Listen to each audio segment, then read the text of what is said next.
Hello everyone, welcome back to the channel. So, in today's video, we are going to be talking about HTML table headers. Okay, HTML table headers. Now, this is a really important topic because headers are what make your tables readable and professional. Without headers, people looking at your table would have no idea what the data means. So by the end of this video, you are going to know everything about how headers work in HTML tables, how to add them for columns, how to add them for rows, how to make a header span across multiple columns, and even how to add a proper caption to your table. We are covering it all. So let's jump straight in. Alright, so first, what exactly is a table header? A table header is a special cell in your table that acts as a label. Okay, it acts as a label. It tells the person reading the table what each column or row is about. For example, imagine you have a table showing student information. Without headers, you would just see names and numbers and have no idea what they represent. But with headers, you can label the columns as first name, last name, and age, and now everything makes perfect sense. Okay. In HTML, we create header cells using a special tag called th. Okay, so we use th tag. The th stands for table header, and here is what makes th different from a regular td, I mean table data, which is a normal table data cell. By default, the browser automatically makes the text inside a th, I mean table heading tag, bold and centered. Just by using the right tag, your headers instantly stand out from the rest of your data. You do not need to add any extra styling. Okay, let's start with the most common type of header, vertical column headers. Okay, we are going to use the vertical column.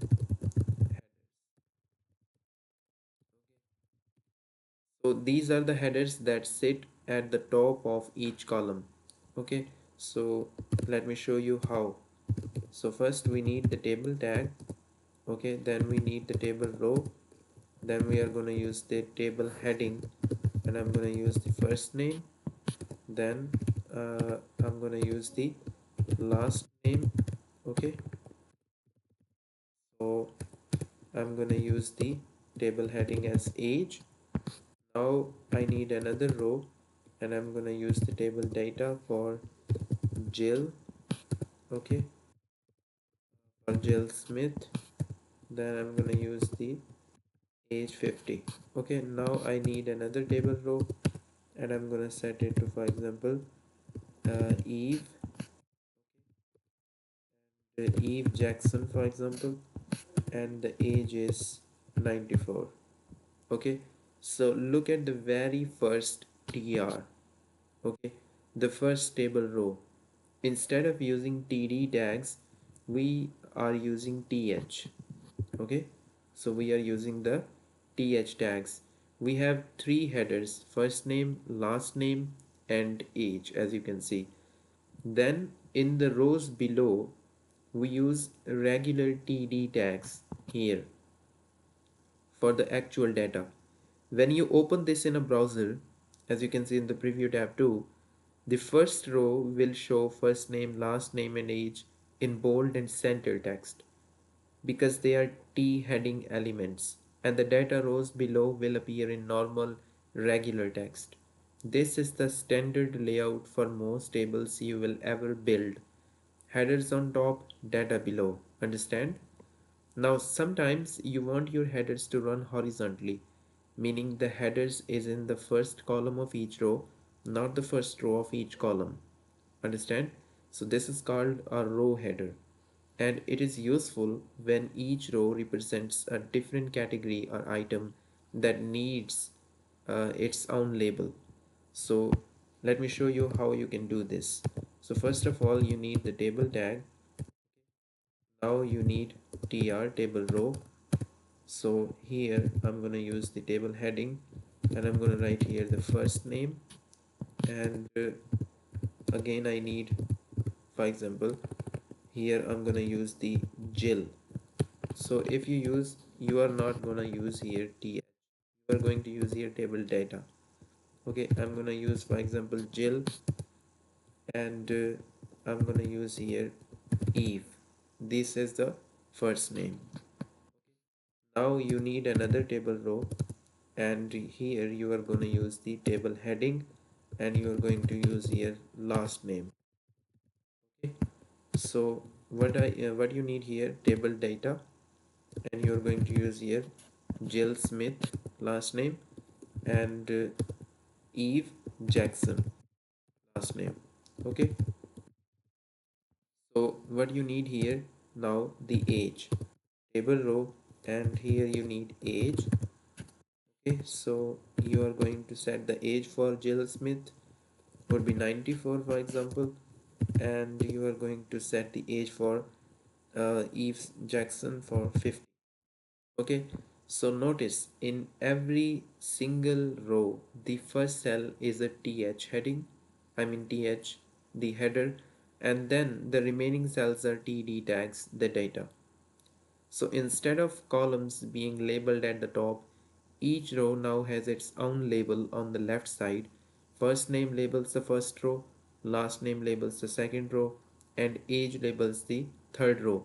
This layout is perfect for situations where you want to compare properties of different items side by side. So here is something a lot of beginners do not know about. You can give your entire table a title using something called the caption tag. Okay, the caption appears above the table by default and acts like a heading for the whole table, not just one column or row, but the entire thing. Okay, so let me show you how you can do this. So first of all, you need the table tag. Okay, let me write here the table. Then we are gonna use the style attribute, and I'm gonna use the width property, and I'm gonna set the width to 100%. Understand? So what I need the caption tag. Okay, and in caption I'm gonna write here, for example, monthly savings. Okay, now we have closed the caption tag. So what I need here, I need the tr, I mean table row.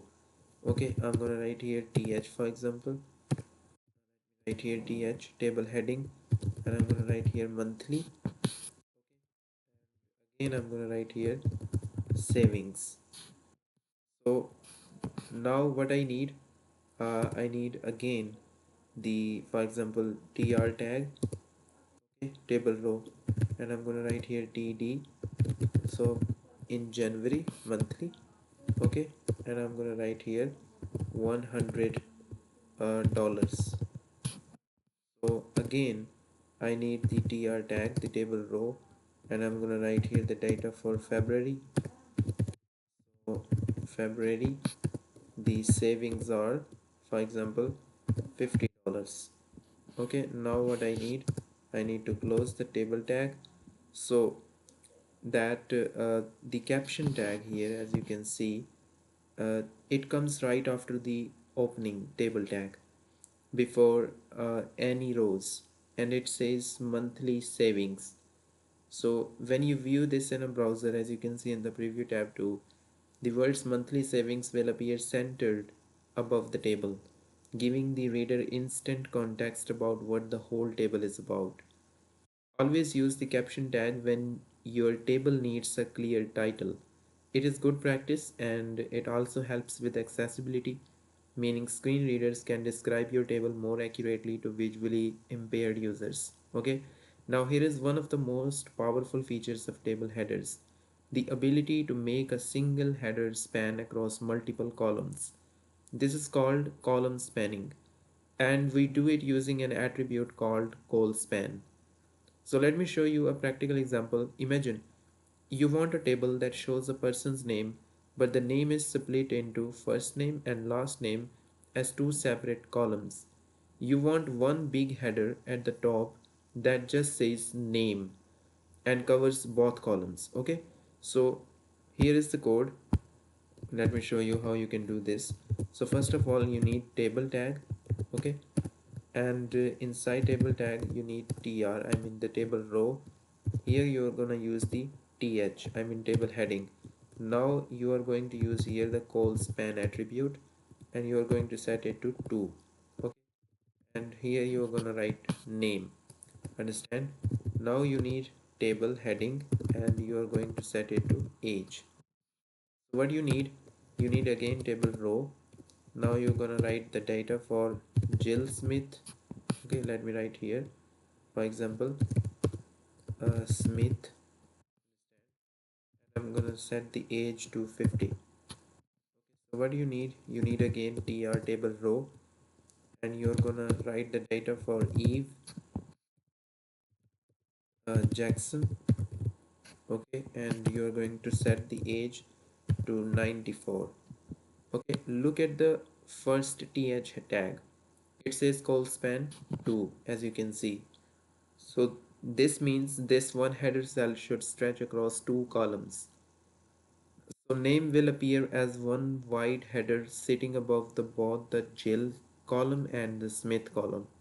The second header age is a normal header that only covers one column.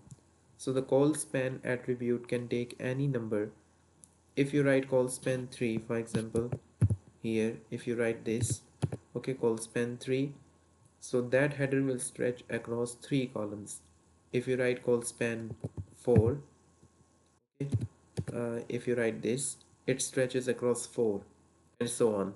So this is incredibly useful for grouping related columns under one shared heading. Just like we can span header across multiple columns, we can also span them across multiple rows. So this is done using an attribute called row span. Here we have used call span. Another attribute is row span. So let me show you how you can do this. So first of all, you need the table tag, and inside table tag you need table row. Now you need table heading, and you need name. Okay, now you need the table data for Jill. Okay, so what you need again the tr, I mean table row, and here you're going to use the table heading. Now you're going to set the row span, for example 2, and I'm going to write here the phone. Okay, now what I need table data, and I'm going to write the phone number, for example 1234. Okay, so what you need again the tr, I mean table row, and I'm going to write here the table data. So I'm going to write here 5 1 2 3 4. So look at the second th. Okay, so if you look at the second th, the one that says phone, okay, as you can see here, so it is saying phone. It has row span 2, as you can see. This means that single header cell will stretch downward and cover two rows at the same time, as you can see. So visually phone appears as one tall cell on the left, and to its right you see two separate phone numbers, one on each row. Okay, the phone header is acting as the label for both of those rows together. So this is perfect when multiple rows share the same category label. Instead of repeating the label in every row, you use row span to merge them into one clean single cell. Okay, all right, let's bring everything together with a quick summary. So number one, we use the th tag to create header cells. They are automatically bold and centered by the browser, as you can see. Okay, number two, we have used the th, I mean table heading tags in the first row to create column headers that sit at the top of each column. And number three, we have used th tags in the first cell of each row to create row headers that sit on the left side of each row. And number four, we use the caption tag right after the opening table tag to give your entire table a title that appears above it. And number five, we use the call span attribute on a th or td to make a cell stretch across multiple columns horizontally. And number six, we use the row span attribute on a th or td to make a cell stretch across multiple rows uh, vertically. Okay, so These are the tools that give your HTML table structures, clarity, and professional look. And that is the complete guide to HTML table headers. You now know everything from basic column and headers all the way to spanning headers across multiple columns and rows, and even adding a caption to your table. If this video helped you, please hit that thumbs up button. It really helps the channel grow, and if you have not subscribed yet, make sure you do, because we have a full HTML tutorial series going on and every video builds on the previous one. Drop any questions you have in the comments below. I read every single one. I'll see you in the next video. Keep coding and keep learning.